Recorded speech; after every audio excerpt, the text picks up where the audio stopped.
नमस्कार मित्रों, री इनकारनेशन जिसे रीबर्थ या ट्रांस माइग्रेशन के नाम से भी जाना जाता है। वर्ल्ड के कई रिलीजियस रीबर्थ को मानते हैं कि हमारा डेथ के बाद फिर से रीबर्थ होता है। हिंदू रिलीजियस का मानना है कि हमारी बॉडी के अंदर सोल है, आत्मा है, जो डेथ के बाद केवल बॉडी मरती है, सोल नहीं। अगर हमने इस लाइफ में बेड कर्मा किए हैं तो यह साउल फिर से अर्थ पर न्यू लिविंग बॉडी में एंटर करती है और जब तक हमारे बेड कर्मा खत्म नहीं होते तब तक ये साइकिल चलती रहती है। लेकिन यहाँ क्वेश्चन ये उठता है कि क्या साइंस भी इन बातों को मानती है और इस पर किसने रिसर्च की, उस रिसर्चर का क्या दावा है, क्या रीबर्थ को वेस्टर्न वर्ल्ड में भी माना जाता है। ऐसे ही ढेर सारे क्वेश्चन और उनके आंसर के साथ आइए आज के इस वीडियो में री इनकारनेशन को डिटेल में समझने की कोशिश करें। भूटान से लेकर भारत तक और नालंदा यूनिवर्सिटी से लेकर भूटान के राजघराने तक एक राज सुर्खियों में। 824 साल पुराना राज। भारत से भूटान तक सबसे बड़ा राज। दो देशों के बीच पुनर्जन्म का रहस्य।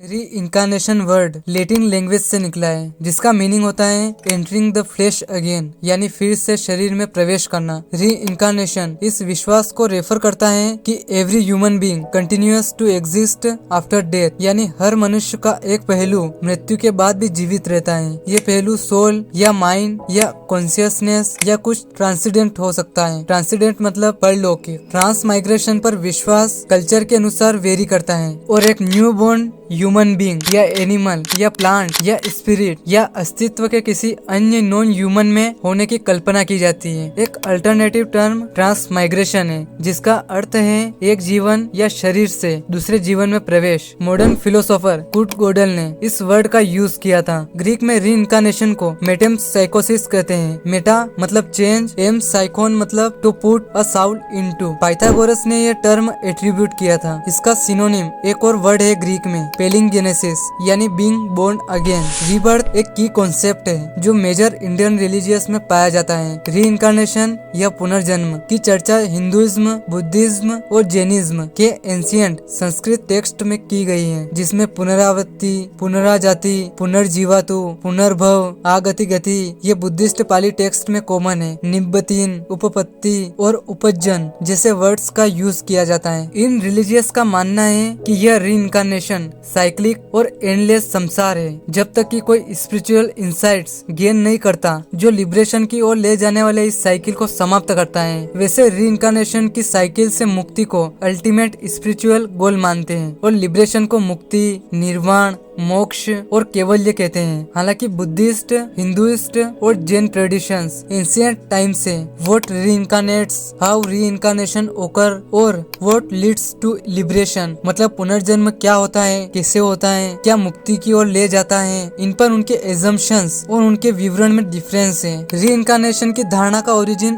अस्पष्ट है। विषय की चर्चा इंडिया के फिलोसॉफिकल ट्रेडिशंस में अपीयर होती है। ग्रीक प्रीस्ट सोक्रेट्स ने रीइंकारनेशन पर डिस्कशन की थी और सेल्टिक ट्रूथ्स ने भी रीइंकारनेशन के सिद्धांत को समझाया था। अर्ली जैनिज्म, बुद्धिज्म बर्थ और डेथ के चक्कर, संसार और लिबरेशन के कॉन्सेप्ट आंशिक रूप से एस्केटिक ट्रेडिशंस से उत्पन्न होती हैं, जो फर्स्ट मिलेनियम बीसीई के मिडिल में इंडिया में अराइज हुई थी। रीइंकारनेशन के आइडिया का पहला टेक्सचुअल रेफरेंस लेट वैदिक पीरियड 1100 से 500 बीसीई के उपनिषद में दिखाई देता है, जो बुद्धा और महावीरा से पहले के हैं। हालांकि इसका कोई डायरेक्ट एविडेंस नहीं मिला है। रीइंकारनेशन संसार के आइडिया अर्ली वैदिक रिलीजियंस में एग्जिस्ट नहीं थे। अर्ली वेदास में कर्मा और रीबर्थ मेंशन नहीं है, लेकिन आफ्टर लाइफ में बिलीफ का उल्लेख है। एंशिएंट जैनिज्म के टेक्स्ट जो मॉडर्न एरा में बचे हैं महावीरा के बाद के हैं, संभवतः फर्स्ट मिलेनियम बीसी की लास्ट सेंचुरीज से, और व्यापक रूप से रीबर्थ और कर्मा के सिद्धांतों का मेंशन है। जैन फिलोसफी अज्यूम करती है कि साउल एग्जिस्ट करती है और एटर्नल है, यानी शाश्वत है, जो ट्रांस माइग्रेशन और रीबर्थ की साइकिल से गुजर रही है। डेथ के बाद एक न्यू बॉडी में रीइंकारनेशन अर्ली जैन टेक्स्ट में इंस्टेंटेनियस होने का दावा किया जाता है। एक्यूमुलेटेड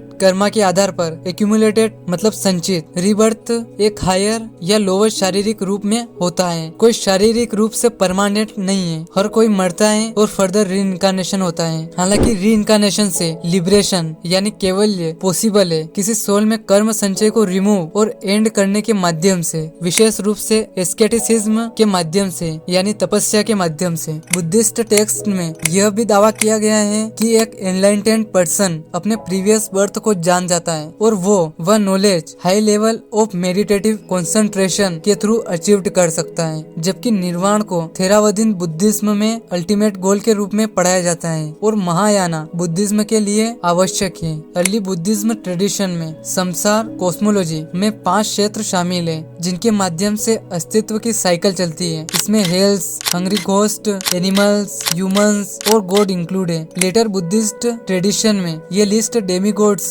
यानी असुरास को छठा क्षेत्र बना दिया है। इस कॉन्सेप्ट की early Greek discussion 6th century BCE की है। रीबर्थ पर विचार करने के लिए जाना जाने वाला first early Greek thinker Pherecydes of Syros है। Date 540 BCE। उनके यंगर कॉन्टेम्परेरी पाइथागोरस 570 से 495 BCE। इसके पहले फेमस एक्सपोनेंट ने इसके प्रसार के लिए सोसाइटीज की स्थापना की। कुछ अधिकारियों का मानना है कि पाइथागोरस फेरेसाइट्स के शिष्य थे, वहीं दूसरों का मानना है कि पाइथागोरस ने एक थ्रेशियन रिलीजन ऑर्फिज्म के सिद्धांत से री इनकारनेशन का विचार लिया। यह इंडिया से शिक्षा लेकर आए। देखते ही देखते री इनकारनेशन वर्ल्ड के कई रिलीजियस में फैल गया। रिसेंटली वेस्ट में कई पीपल ने री इनकारनेशन में इंटरेस्ट और एक्सेप्टेंस डेवलप की है। 1999 से 2002 तक के डेमोग्राफिक सर्वे डेटा से पता चलता है कि यूरोप में 22% और अमेरिका में 20% पीपल का बर्थ से पहले और डेथ के बाद जीवन के अस्तित्व में विश्वास है, जिसे फिजिकल रीबर्थ होता है। बाल्टिक कंट्रीज में री इनकारनेशन में बिलीफ पर्टिकुलरली हाई है। लिथुआनिया में यूरोप के हाईएस्ट फिगर 44% है, जबकि कम से कम फिगर ईस्ट जर्मनी में 12% है। अमेरिका में 1/4 क्रिश्चियंस इस विचार को मानते हैं। विभिन्न बुद्धिस्ट स्क्रिप्चर्स के अकॉर्डिंग गौतम बुद्धा दूसरी दुनिया में और री इनकारनेशन में आफ्टर लाइफ के एग्जिस्टेंस में विश्वास करते थे। मेजर क्रिश्चियंस संप्रदाय में री इनकारनेशन का कॉन्सेप्ट मौजूद नहीं है और यह बाइबल में कहीं भी स्पष्ट रूप से संदर्भित नहीं है। 2009 में प्यू फोरम सर्वे में 22% अमेरिकन क्रिश्चियंस ने री इनकारनेशन में विश्वास व्यक्त किया, जबकि री इनकारनेशन की फिजिकल रियलिटी की कोई साइंटिफिक कंफर्मेशन नहीं हुई है जहां विषय पर डिस्कस की जाए। ऐसे क्वेश्चंस हैं कि क्या और कैसे साइंस और रिलीजन के प्रवचन के भीतर ऐसी मान्यताओं को उचित ठहराया जा सकता है। एकेडमिक पैरासाइकोलॉजी के कुछ चैंपियंस ने तर्क दिया है कि उनके पास साइंटिफिक एविडेंस है, जबकि उनके विरोधियों ने उन पर सूडो साइंस के एक रूप का अभ्यास करने का आरोप लगाया है। स्केप्टिक कार्ल सागन ने दलाई लामा से पूछा, यदि साइंस द्वारा उसके री इनकारनेशन के एक मौलिक सिद्धांत को डेफिनेटिवली डिस्प्रूव्ड कर दिया जाता है तो वह क्या करेंगे? दलाई लामा ने उत्तर दिया, अगर साइंस री इनकारनेशन को डिस्प्रूव करती है तो तिब्बतियन बुद्धिज्म री इनकारनेशन को त्याग देंगे, लेकिन री इनकारनेशन को डिस्प्रूव करना कठिन होगा। 40 इयर्स के पीरियड में यूनिवर्सिटी ऑफ विर्जीनिया के साइकेट्रिस्ट